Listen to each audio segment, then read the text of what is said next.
Praise lord. కొన్ని నిమిషాలు మనం దేవుని వాక్యాన్ని నేర్చుకుందాం. చూడండి, రూతు గ్రంథం 2వ అధ్యాయం 12వ వచనం. యెహోవా నీవు చేసిన దానికి ప్రతిఫలం నిచ్చును.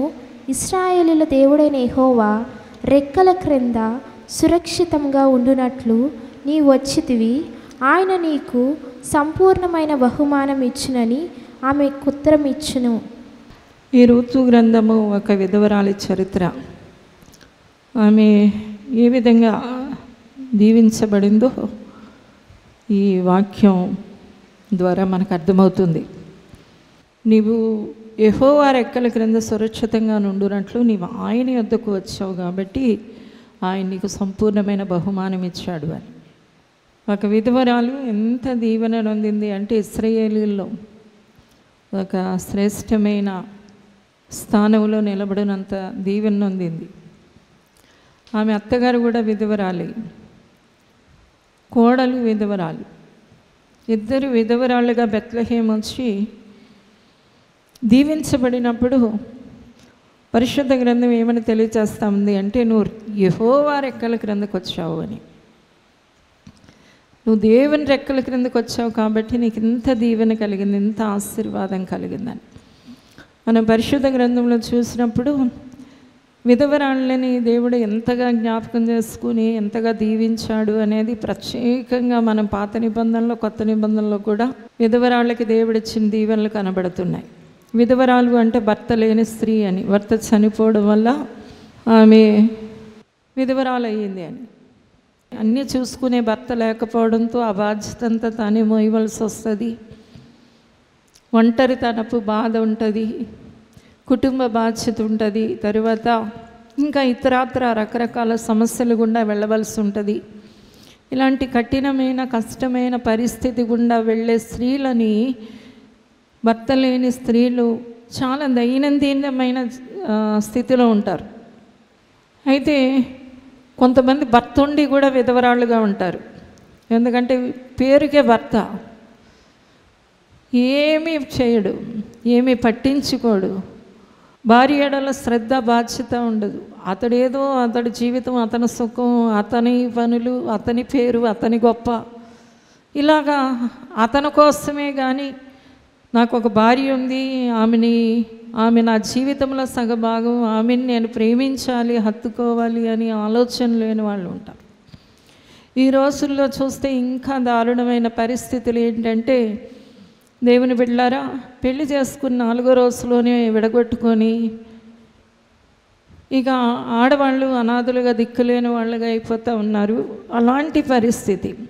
ఎటు ఏమైనా కూడా ఒక ఒంటరి స్త్రీ, తను చూసుకునేవాళ్ళు సంరక్షించేవాళ్ళు లేని ఒక స్త్రీని దేవుడు అంటున్నాడు, నువ్వు నా దగ్గరికి వచ్చావు కాబట్టి నీకు మామూలు బహుమానం కాదు, సంపూర్ణమైన బహుమానం కలుగుతుంది. అది ఏ కోవకి చెందినా కూడా ఒక విధవరాలికి పాత నిబంధనలు అలాంటి దీవెనలు ఇవ్వడానికి దేవుడు ఎంత సిద్ధంగా ఉన్నాడో పాత నిబంధనలో ఉన్న చరిత్రలు మనకు కనబడుతూ ఉన్నాయి. అలా క్రొత్త నిబంధనలో కూడా విధవరాలి పక్షాన దేవుడు గొప్ప కార్యం ఎలా చేస్తున్నాడో మనకి కనబడుతుంది. అంటే భర్త లేని ఒక స్త్రీ, లేకపోతే భర్త పట్టించుకొని ఒక స్త్రీ, భర్త చేత విడవబడి, నెట్టివేయబడి, తృణీకరించబడి, వెలివేయబడి, తన కాళ్ళ మీద తాను నిలదొక్కుంటూ కష్టాలు పడుతున్న స్త్రీ, ఇలాంటి వాళ్ళకి దేవుడు నేను న్యాయకర్త అయి ఉన్నాడు అనేది పరిశుద్ధ గ్రంథం సాక్ష్యమిస్తుంది. దేవునికి స్తోత్రం. యెహోవా వారికి న్యాయకర్త అయి ఉన్నాడు. అయితే భర్త లేని స్త్రీ అంటే పరిశుద్ధ గ్రంథం చెప్పే సంపూర్ణమైన వివరణ ఏంటి అంటే, చూడండి, యెషయా గ్రంథం 54వ అధ్యాయం చూస్తే 54:4 చూద్దాము. భయపడకము, నీవు సిగ్గుపడనక్కరలేదు, అవమానమును తలంచకము, నీవు లజ్జపడనక్కరలేదు. నీవు నీ బాల్యకాలపు సిగ్గును మరచెదవు, నీ వైధవ్యపు నిందనిక మీదట జ్ఞాపకం చేసుకునవు. నిన్ను సృష్టించిన వాడు నీకు భర్త ఉన్నాడు, సైన్యములకు అధిపతి యెహోవా అని ఆయనకు పేరు. హల్లెలూయా. నిన్ను సృష్టించిన వాడు నీకు భర్త ఉన్నాడు. విధవరాలు అంటే ఈ లోకములో భర్త లేని వాళ్ళు అనేది ఒక్కటే కాదు, కానీ దేవుణ్ణి సృష్టికర్త అయిన దేవుణ్ణి పరిపూర్ణంగా ఆనుకునే వాళ్ళు ఎవరు అంటే ఈ లోకంలో దేవునికి ప్రాధాన్యతనిచ్చేవాళ్ళు కూడా ఈ లిస్టులోకి వస్తారు. దేవునికి స్తోత్రం. అందుకని అంటున్నాడు, నిన్ను సృష్టించిన వాడే నీకు భర్త ఉన్నాడు. అంటే దేవుడే సర్వస్వం అనుకుంటూ, దేవుడే ఆశ్రయం అనుకుంటూ, దేవుడే ఆధారం అనుకుంటూ, దేవుడే దిక్కు అనుకుంటూ ఎవరైతే దేవుని దగ్గరికి వస్తారో, అంటే ఈ లోకంలో మనుషులు ఉన్నా కూడా, మనల్ని పోషించేవాళ్ళు ఉన్నా, సంరక్షించేవాళ్ళు ఉన్నా, మనల్ని ప్రేమతో చూసేవాళ్ళు ఉన్నా, బరువు బాధ్యత మోసేవాళ్ళు ఉన్నా, ఇవన్నిటికీ కాదు ప్రాధాన్యత, దేవుడే నాకు ప్రాధాన్యం అనుకునేవాళ్ళు ఎడల దేవుడు ఎలాంటి కృప చూపుతాడో మనకి దీన్ని బట్టి అర్థమవుతా ఉంది. చూడండి, 1 కొరింథీ పత్రికలో 7వ అధ్యాయంలో ఈ విషయాన్ని అపోస్తలుడైన పౌలు తెలియజేస్తూ ఉన్నాడు. చూడండి, 1 కొరింథీ 7వ అధ్యాయం 34వ వచనం. అటువలనే పెండ్లి కాని స్త్రీ కన్యక తాను శరీరమందు ఆత్మయందు పవిత్రరాండ్రై ఉండుటకు ప్రభు విషయమైన కార్యాలను గూర్చి చింతించుందురు కానీ పెండ్లైనది భర్తను ఎలాగో సంతోషపెట్టగలనని లోక విషయాలను గూర్చి చింతించుచున్నది. దేవునికి స్తోత్రం. ఇక్కడ 2 తరగతి ప్రశ్నలు చెప్తున్నాడు. ఒక పెండ్లైన స్త్రీ యొక్క వ్యక్తిత్వం ఎలా ఉంటుంది, ఒక పెండ్లి కాని స్త్రీ యొక్క వ్యక్తిత్వం ఎలా ఉంటుంది అంటే, పెండ్లి కాని స్త్రీ తన ప్రభువుని ఎలాగ సంతోషపెట్టగలను అనే చూస్తూ ఉంటుందట. ఎలాగా ప్రభువుని శరీరమందు ఆత్మయందు కూడా పవిత్రరాండ్రై ఉండి ప్రభు విషయమైన కార్యాలను గురించి చింతిస్తారట. ఒక స్త్రీ లేకపోతే ఒక పురుషుడు దైవ కార్యాలను గురించి చింతించేటప్పుడు, దేవుని సంతోషపెట్టాలి అనే మనస్సు కలిగి ఉన్నప్పుడు, ఆత్మయందు దేహమందు పవిత్రులుగా ఉంటున్నప్పుడు, అలాంటి వారు దేనికి చెందిన వాళ్ళు అంటే ఈ విధవరాళ్ళు లెక్కల్లోకే చెందిన వాళ్ళే. దేవునికి స్తోత్రం.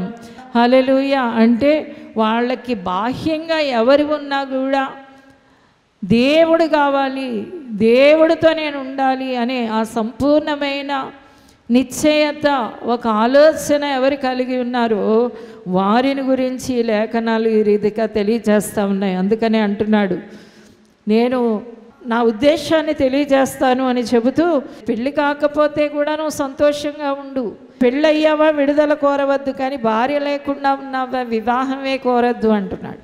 అంటే ఈ భూమి మీద ఒక వ్యక్తి దేవునికి సంతోషపరచడానికి, దేవుని విషయాల గురించి చింతించడానికి, దేవునితో ఒక సక్రమమైన సంబంధాన్ని కలిగి ఉండడానికి చూచుకోగలిగితే ఆ వ్యక్తులు ఎవరి లెక్కల్లోకి వస్తున్నారు అంటే సృష్టికర్తను భర్తగా పొందుకునే లెక్కల్లోకి వస్తున్నారు. దేవునికి స్తోత్రం. అందుకని అంటున్నాడు, నీ వైధవ్యపు నిందని ఆ సిగ్గుని నువ్వు మరిచిపోతున్నావు అంటున్నాడు. పురుషులకైనా స్త్రీలకైనా దేవుడు ద్వారా దీవెనను పొందడానికి ఒక వ్యక్తి దేవుని మీద సంపూర్ణంగా ఆనుకోవాలి, దేవుని మీద పరిపూర్ణంగా ఆధారపడాలి. అలాంటి దేవుని గురించిన ఒక మనసు, ఆలోచన, దేవుని గురించిన ఒక ధ్యాస, దేవుని గురించిన ఒక ధ్యానాన్ని కలిగి ఉన్నప్పుడు అలాంటి వారు నిశ్చయముగా ఆశీర్వదింపబడిన వారి గుంపులో ఉండగలుగుతారు. దేవునికి స్తోత్రం. మనం పాత నిబంధన కాలంలో చూసినప్పుడు చూడండి, 1వ రాసుల గ్రంథం 17లో చూస్తే ఇక్కడ ఒక విధవరాలు కనబడతా ఉంది. ఆ విధవరాలు ఏం చేస్తుంది అంటే కరువు కాలంలో పోషించబడతా ఉంది.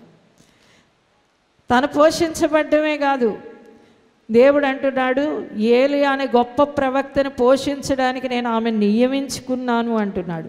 చూడండి, 1వ రాసుల గ్రంథం 17వ అధ్యాయం 9వ వచనం. నిన్ను పోషించుటకు అచ్చటనున్న ఒక విధవరాలికి నేను సెలవిచ్చాను. హల్లెలూయా. నిన్ను పోషించడానికి ఏలియా గురించి దేవుడు చెప్తున్న మాట. ఆ దినాల్లో కరువు వచ్చింది. ఎంత కరువు అంటే ఆఖరికి రాజుగారి గృహాల్లో కూడా ఆహారం లేకుండా పోయింది. అలాంటి భయంకరమైన కరువులో ఏలియా అనే ప్రవక్తను పోషించడానికి దేవుడు అంటే ఒక పనిని చేశాడు. అదేంటంటే నిన్ను పోషించడానికి ఒక విధవరాల్ని నేను నియమించాను అంటున్నాడు. దేవునికి స్తోత్రం.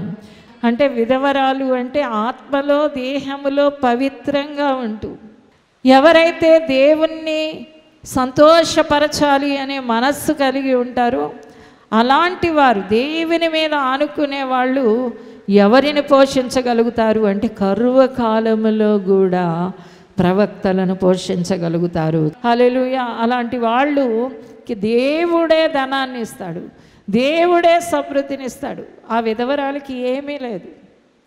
ఆ రోజుకి కొంచెం ఆహారం ఉంటే దాన్ని వండుకోవడానికి పుల్లలేరుకోవడానికి వెళతా ఉంది. వెళ్ళేటప్పుడు అక్కడ ప్రవక్త అయిన ఏలియా తారసపడ్డాడు.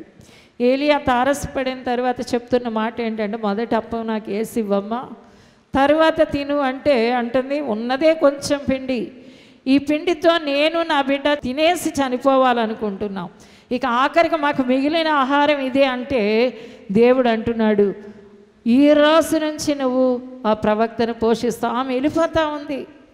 పోనీలే ఈ చివరి ఆహారం ఏలియాకు పెట్టేద్దాంలే అని వెళ్ళిపోతూ ఉంటే దేవుడు అంటున్నాడు, ఇక నుంచి నీ పిండి తరగదు, నీ బుడ్డిలో ఉన్న నూనె తరగదు అంటున్నాడు. దేవునికి స్తోత్రం. దేవుని బిడ్డలారా, అనేకులకు పెట్టే ఆశీర్వాదాన్ని, అనేకులకు పెట్టే దీవెనని దేవుడు ఎవరికి ఇస్తాడు అంటే, ఒక వ్యక్తి దేవుణ్ణి అంటిపెట్టుకున్న స్త్రీ అయినా పురుషుడైనా కూడా వారు దీవెనను అందుతారు. హల్లెలూయా. ఆమె ఎవరి లిస్టులో ఉందంటే విధవరాలు లిస్టులో. విధవరాలు అంటే దేవుడు అంటున్నాడు, నేను ఆమెకి భర్తగా ఉన్నాను. నన్ను సంతోషపరచడానికి చేసే స్త్రీ నన్ను సంతోషపరుస్తూ ఉంది, నా కొరకు పవిత్రంగా జీవిస్తూ ఉంది, నా కొరకు చింతిస్తూ ఉంది, నా గురించి విచారము కలిగి ఉంది, కాబట్టి నేను ఆమెని అనేకులకి పోషణగా చేయబోతున్నాను అంటున్నాడు. దేవునికి స్తోత్రం. ఇది ముమ్మాటికి సత్యమైన మాట. దేవుణ్ణి గురించి ఎవరైతే ఆశ కలిగి ఉంటారో, దేవుని కొరకు ఎవరైతే పవిత్రంగా జీవించాలని కోరిక కలిగి ఉంటారో, అలాంటి వారు అనేకుల్ని పోషించేలాగా దేవుడు దీవించడం మొదలు పెడతాడు. అయితే మొదట్లో ఆమెకి ఏముంది అంటే కొంచెం ఆహారం ఉందట. అలాంటి ఆవిడని తీసుకుని దేవుడు ఏం చేస్తున్నాడు, కరువు కాలంలో ఆమె పోషించబడతా ఉంది, ఆమె ద్వారా ప్రవక్తలు పోషించబడతా ఉన్నారు. ఈ రోజును కూడా దేవుడు నీకు ఇచ్చే మాట ఏంటి అంటే, నీవు అనేకుల్ని పోషించే బిడ్డగా నిలబెడతాను. దేవునికి స్తోత్రం. కొందరు దీవెన అంటే తాము తినేదే దీవెన అనుకుంటారు. ఎవరికి దేవుడు ఆత్మయందు దేహమందు పవిత్రంగా ఉండడానికి చూచుకున్న వాళ్ళకి, ఎవరైతే దేవునికి సంతోషపరచాలి అని చూస్తారో, ఎవరైతే దేవుడు కార్యాలు చేయడానికి ఆసక్తి కలిగి ఉంటారో, అలాంటి వారందరూ కూడా ఇతరులకి పెట్టే దీవెనలతో దేవుడు నింపుతూ ఉంటాడు. వారు కరువు కాలంలో పోషించబడ్డమే కాదు, అనేకులకు పెడతారు, అనేకులకి ఇస్తూ ఉంటారు. అలాంటి దీవెనని దేవుడు ఆ బిడ్డలకి అనుగ్రహిస్తాడు. తర్వాత ఇంకొక స్త్రీ మనకి కనబడతా ఉంది. అదే 2 రాసుల గ్రంథం 4వ అధ్యాయంలో ఎలీషా దగ్గరికి వస్తూ ఉంది. ప్రవక్తలు, నా భర్త చనిపోయాడండి, నాకు 2 పిల్లలు, నేను అప్పులతో ఉన్నాను అని చెప్పినప్పుడు ఎలీషా ఏమన్నాడంటే, నీ దగ్గరున్న ఏముందమ్మా అని అడిగాడు. నూనె కొండ ఉంది అంటే దాన్ని నీ చుట్టుపక్కల ఉన్న కుండలు తెచ్చి దాన్ని నింపు, నీవు అప్పు తీర్చుకుంటావు, ఇంకా మిగిలినది కూడా నీవు నీ పిల్లలు సుఖంగా తిని బ్రతుకుతారు అంటున్నాడు. హల్లెలూయా. నిజమే దేవుని బిడ్డలారా. ఒక స్త్రీ ఏమనుకుంటుందంటే, ఎక్కువగా కుటుంబం గురించి పురుషులైన వారికి ఎక్కువ ఆలోచన ఉండదు, కానీ ఎక్కువ 100కి 99 మంది స్త్రీలకే ఎక్కువ ఆలోచనలు ఉంటాయి. పురుషుల్లో రేరుగా కొంతవరకు ఆలోచన చేస్తూ ఉంటారు. అయితే తాను తన పిల్లలు సుఖంగా బ్రతకడానికి దైవసనుడు ఒక ప్లాన్ చెబుతున్నది. ఎవరికి చెబుతున్నాడు అంటే ఇవి విధవరాలకి చెబుతున్నాడు. ఎందుకంటే ఆ విధవరాలు నూనె కుండ కలిగిన విధవరాలు. హల్లెలూయా. పరిశుద్ధాత్మతో నిండుకుంది కాబట్టి ఆమెని అంటున్నాడు, నీ కుటుంబం అప్పుల నుండి విడుదల పొందడమే కాదు, తర్వాత కూడా మీరు బ్రతుకుతారు అంటున్నాడు. నిజమే. ఈ రోజున కూడా దేవుడు నిన్ను నీ కుటుంబాన్ని సురక్షితంగా నివసింపచేయాలనుకుంటున్నాడు. పరిశుద్ధ గ్రంథంలో బిడ్డలందరూ కూడా కుటుంబాలుగా దేవుడు దీవించాడు. మనం కొత్త నిబంధనలో చూస్తే కొన్నేళ్ళని ఒక్కడనే దేవుడు దర్శించలేదు, కానీ అతని ఇంటి వారందరికీ రక్షణ, పరిశుద్ధాత్మ అభిషేకం వచ్చాయి. దేవునికి స్తోత్రం. లూదియా ఒక్కరితే ఆ తుయితైరా పట్టణములో ఆమె ఓదారంగు పడు అమ్ముకుంటూ సముద్రపు తీరాన్ని కూర్చుని వాక్యం ఉంది, కానీ తర్వాత చూస్తే ఆమె కుటుంబం అంతా రక్షణ పొందారు. జక్కయ్య ఇంటికి వచ్చినప్పుడు మనం జక్కయ్య ఒక్కడే యేసయ్యని తన ఇంటికి ఆహ్వానించిన తర్వాత ఇంటి వారందరికీ రక్షణ వచ్చింది. ఇలాగా కుటుంబాలుగా రక్షణ పొంది సురక్షితంగా ఉండాలి అంటే దేవుని బిడ్డలారా నూనె కొండ కలిగిన వారిగా ఉండాలి. హల్లెలూయా.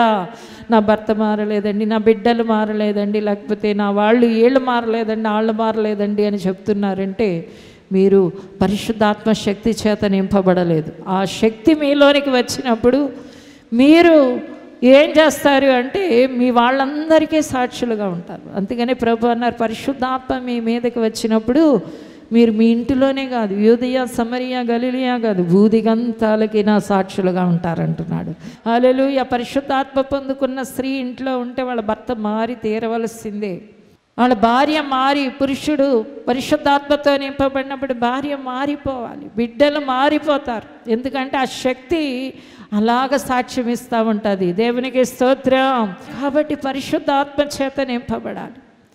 విధవరాల లిస్టులోనే ఉంది, అంటే దిక్కుమాలిన స్థితిలోనే ఉంది, పనికి మాలిన స్థితిలోనే ఉంది, ఏ ఆధారం లేని స్థితిలోనే ఉంది. కానీ ఒక గొప్ప సంపదను ఎలాగ పొందుకుంది అంటే పరిశుద్ధాత్మ శక్తిని తన జీవితంలో అనుభవిస్తూ ఉంది. కొత్త నిబంధనలోనికి వచ్చినప్పుడు దేవుని బిడ్డలారా చూడండి, లూకాసు వార్త 7వ అధ్యాయం 12వ వచనం. ఆయన ఆ ఊరి గవిని వద్దకు వచ్చినప్పుడు చనిపోయిన ఒకడు వెలుపలికి మోసుకుని పోబడుచుండెను. అతని తల్లికి అతడొక్కడే కుమారుడు, ఆమె విధవరాలు. ఆ ఊరి జనులు అనేకులు ఆమెతో కూడా ఉండిరి.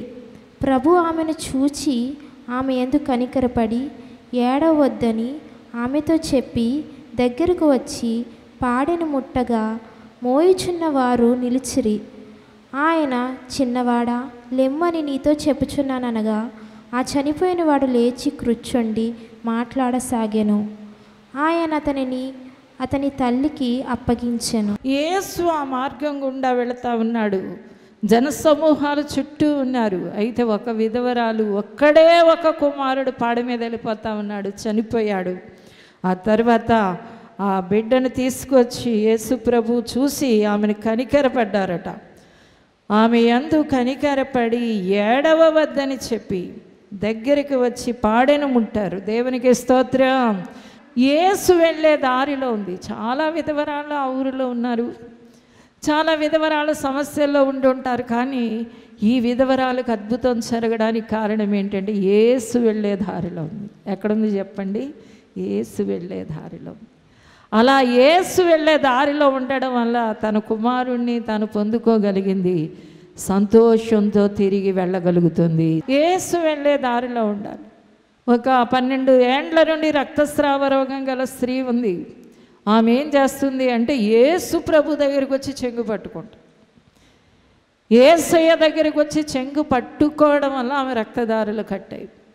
18 ఏండ్ల నుండి నడుము వంగిపోయిన స్త్రీ మనకి కనబడతా ఉంది. ఆమె సమాజ మందిరంలో కూర్చుందట. సమాజ మందిరంలో కూర్చోవడం వల్ల యేసు ప్రభు అక్కడికి వచ్చి బోధ చేస్తూ ఆమెలో ఉన్న దెయ్యాన్ని పారద్రోలినప్పుడు ఆమె నడుము మామూలు స్థితికి వచ్చింది.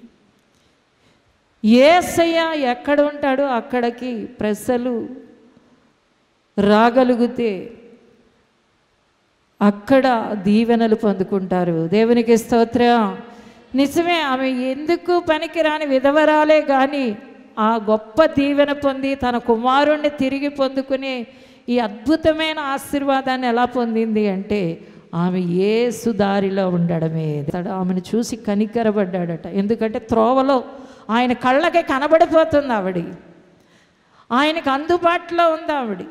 యేసుప్రభు అంటున్నారు, ఎవరిద్దరు ముగ్గురు నా నామాన్ని ఏకీపించారు వారి మధ్యలో నేను ఉంటాను. ఆయనకి ఎవరు అందుబాటులో ఉంటారు? ఎవరిని ఆయన చెయ్యి పట్టుకొని లేపగలిగే అంత దగ్గరలో ఉంటారు.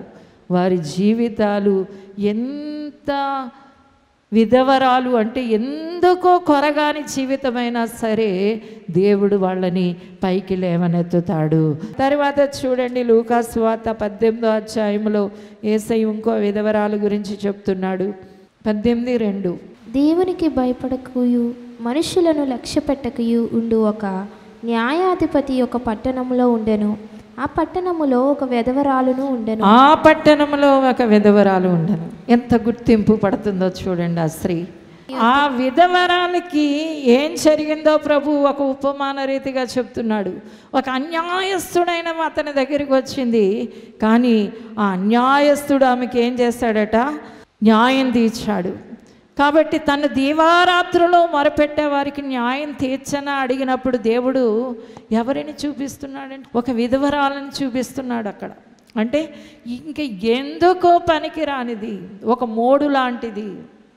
ఇక భర్త చనిపోయిన వాళ్ళని మన దేశంలో కానివ్వండి, మన దేశంలో అయితే మనం కొంత వెనక్కి వెళ్ళి చూస్తే కనుక ఇక వాళ్ళనైతే తెల్ల చీర కట్టి లోపలే కూర్చోబెట్టేవారు. అంటే ఇంక ఏమీ పనికి రాదు, ఇంక ఎందుకో కొరగాదు ఈమె వల్ల ఏ ప్రయోజనం లేదు అన్నట్టు ఒక మూల కూర్చోబెట్టేవారు. ఎందుకు కొరగాని వారిని పైకి తీసుకురావడానికి దేవుడు ఈ సమాజంలో కొన్ని మార్పులను తీసుకొచ్చాడు. దేవునికి స్తోత్రం. అయితే ఇక్కడ మనం చూసినప్పుడు దేవుడు అంటున్నాడు, ఆ విధవరాలు అనే మాటను నొక్కి చెబుతా ఉన్నాడు. అంటే నీకెవ్వరూ లేరనుకుంటున్నావా, ఎందుకు పనికి రాననుకుంటున్నావా, నువ్వు విడవబడిన దాని అనుకుంటున్నావా, వదిలివేయబడిన దాని అనుకుంటున్నావా, ఏది ఎటువైపు నుండి ఏ దారి కనబడలేదనుకుంటున్నావా, అలాంటి వారి మొరలు నేను ఆలకిస్తాను. అంటే విపరీతమైన బాధ, లేకపోతే ఒంటరితనం, దుఃఖం, చీకటి అనుకునే వారికి దేవుడు ఎలాంటి సహాయకుడిగా ఉన్నాడో తెలియచేయడానికి దేవుడు పదే పదే విధవరాలు అనే మాటని ఎత్తి చూపిస్తున్నాడు. కాబట్టి దేవుని బిడ్డలారా, ఈ లోకములో ఎందుకు కొరగాను అనుకునే వారి ఎడల దేవుడు చూపించే ఆ వాత్సల్యతను, ఆ ప్రేమని, ఆ కరుణను పొందడానికి ప్రతి వారు యోగ్యులై ఉన్నారు. నీ పరిస్థితిని, నీ జీవితాన్ని మారుస్తాడు దేవుడు. అందుకని ప్రార్థనకి కూడా ఎవరిని చూపిస్తున్నాడు అంటే విధవరాలని చూపించి, ఈ బీద విధవరాలు ఎలా చేసిందో ప్రార్థన మీరు కూడా అలా చేయండి, నేను ఆ ప్రార్థనని ఆలకిస్తానంటున్నాడు. తర్వాత చూడండి, లూకా సువార్త 21వ అధ్యాయంలో ఇక్కడ కూడా చూద్దాం, 2వ వచనం. ఒక బీద విధవరాలు 2 కాసులు అందులో వేయిచుండగా చూచి. దేవునికి స్తోత్రం. ఇక్కడ కూడా దేవుడు ఏం చెప్తున్నాడంటే, ధనవంతుడు ఒక పక్కన నిలబడ్డాడు, ఒక పక్కన పేద విధవరాలు నిలబడింది. ఇటువైపు పక్కన ఉన్న ధనవంతుడిని దేవుడు చూడటం లేదట, ఇటువైపు పక్కన ఉన్న పేద విధవరాల్ని దేవుడు చూస్తున్నాడట. ఆమె వేసే కానుకను చూపించి అందరి ఎదుట ఆమె నిలవబెట్టి అంటున్నాడు, ఈమె తన జీవనం అంతా వేసిందని దేవుడు ప్రశంసిస్తూ ఉన్నాడు. వారందరూ తమ కలిగిన సమృద్ధిలో నుండి వేశారు, కానీ ఈమె తన లేమిలో తన కలిగినదంతా వేసనని వారందరితో చెప్తా. అంతమంది ముందు దేవుడిని ఎవరిని ప్రశంసకి పాత్రులుగా చేశాడు అంటే విధవరాలు. బ్రతుకు ఇక భారంగా ఉంది, ఈ బ్రతుకుని నేను ముందుకి నడిపించలేను అనే వాళ్ళని దేవుడు ప్రశంసలు పొందుకునే వాళ్ళగా నిలబెడతాడు. పాత నిబంధనలో దేవుడు చేసిన కార్యాలు, కొత్త నిబంధనలో చేసిన దేవుడి కార్యాలు దేన్ని తెలియజేస్తున్నాయి అంటే, నీవు ఎలాంటి స్థితిలో ఉన్న పైకి లేపడానికి, నిన్ను ప్రశంసకర్తగా అనేకులకు పెట్టేదానిగా, నీ కుటుంబాన్ని నువ్వు నడిపించుకోగలిగిన దానిగా నిలబెట్టగలను అని చెప్పడానికి దేవుడు మీ ముందు నిలిచి ఉన్నాడు. దేవునికి స్తోత్రం. ఆత్మయందు దేహమందు అట్టి వారు ఎలా ఉంటారట, పవిత్రంగా ఉంటారు. దేవుని సంతోష పెట్టాలనుకుంటారు, దేవుని కొరకు ఏదైనా చేయడానికి వారు ముందుకు వస్తారు. నిజంగా దేవుని సన్నిధికి వచ్చేవాళ్ళు ఆలోచనలు ఏంటి అంటే, నేను ఎలా బాగుపడాలి, నేను ఎలా దీవించబడాలి, నేను ఎలాగ గొప్పగా ఉండాలి, ఇలాంటి ఆలోచనలతోనే దేవుణ్ణి వెతుకుతూ ఉంటారు కొందరు. దేవుని బిడ్డలారా, దేవుని వెతికేటప్పుడు నేను ఎలాగ బాగుపడాలి అని కాకుండా దేవుణ్ణి ఎలాగ సంతోషపరచాలి, నా దేవుణ్ణి ఎలాగ మహిమపరచాలి అనే హృదయం ఎవరికి ఉంటుందో వారు దేవుని కనికరాన్ని సంపూర్ణంగా పొందగలుగుతారు.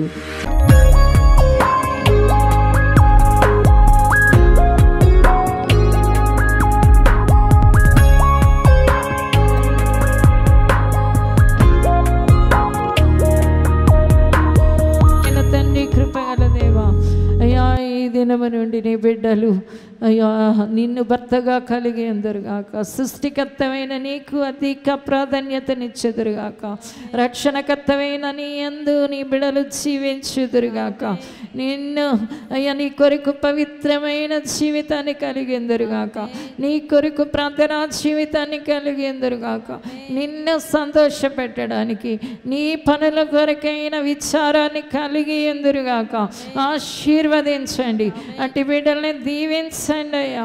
అయ్యా తండ్రి నీకు వందనాలు. నీ హస్తాల్లో నువ్వు దాచి అలాంటి వారికి నువ్వు చేసే సహాయాన్ని గురించి నీ లేఖనాల్లో రాయించి ఉంచావు. కరువు కాలంలో కూడా పోషిస్తున్నావు నాయన. నీ ఆత్మచేత నడిపించే దేవుడు అయి ఉన్నావు. పరిశుద్ధాత్మ చేత నింపుతున్నావు నాయన. అయ్యా నీకు వందనాలు. నీ బిడ్డలకి లేనిది ఇచ్చే దేవుడు నాయన, లేని వాటిని ఇచ్చే దేవుడు, ప్రశంసలతో నింపే దేవుడు, వారి ప్రార్థనలు ఆలకించే దేవుడిగా ఉన్నందుకు వందనాలు. నీ బిడ్డలు నీ దీవెనల చేత కప్పబడుదురుగాక. ఆశీర్వదించండి, దీవించండి, అద్భుతం చేయమని యేసునామమున అడుగుచున్నాము తండ్రి, ఆమేన్. ఇది కుటుంబ ఆశీర్వాద కూడిక. ఇక్కడ మేము మా కుటుంబాలను కట్టుకున్నాం. మరి మీరు? అయితే ప్రతి శుక్రవారం రాజమహేంద్రవరంలో జరిగే ఈ కుటుంబ ఆశీర్వాద కూడికలో పాల్గొనండి. ఈ కూడిక జరుగు స్థలం దహించు అగ్ని ఆడిటోరియం, నటరాజ్ థియేటర్, రాజమహేంద్రవరం. సికింద్రాబాద్ లో దహించు అగ్ని అద్భుత అసాధారణ కూడిక ప్రతి శనివారం సాయంత్రం 5 గంటల నుండి ప్రారంభించబడును. స్థలం SPG church ground, alpha hotel వెనుక, సికింద్రాబాద్. మరిన్ని వివరాలకు 9494940074 మరియు 75. రాజమహేంద్రవరంలో దహించు అగ్ని అభిషేక ఆదివారపు ఆరాధన ఇప్పుడు ప్రతి ఆదివారం ఉదయం 9:30 నుండి ప్రారంభించబడును. తప్పక పాలు పొందండి, దైవిక ఆశీర్వాదం పొందండి. స్థలం దహించు అగ్ని ఆడిటోరియం, నటరాజ్ థియేటర్, రాజమహేంద్రవరం. మీ ప్రార్థన అవసరతలకు 9494940072 మరియు 73. ఈ టీవీ కార్యక్రమాన్ని చూసి ఆశీర్వదించబడినట్లయితే దహించు అగ్ని టీవీ పరిచర్యకు మరియు బ్లెస్సింగ్ ల్యాండ్ కు సహకరించండి. Dahinchu Agni trust current account number 357222444370, State Bank of India main branch, Rajamahendravaram. My address doctor Thomas Dahinchu Agni ministries, తుమ్మలోవా, Rajamahendravaram.